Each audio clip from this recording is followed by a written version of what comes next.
నా పెళ్ళయ్యాక ఇది సెకండ్ టైం అనమాట ఫిష్ కర్రీ చేయడం ఆర్ ఫిష్ ఫ్రై.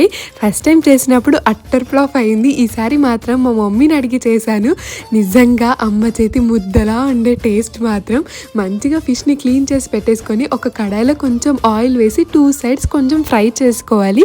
అప్పుడు ముక్క గట్టిగా ఉంటుందంట. అదే కడాయిలో కొంచెం ఆయిల్ వేసేసి కట్ చేసుకున్న ఆనియన్ పేస్ట్, గ్రీన్ చిల్లీస్ వేసి మంచి గోల్డెన్ కలర్ వచ్చే వరకు ఫ్రై చేసుకోవాలి.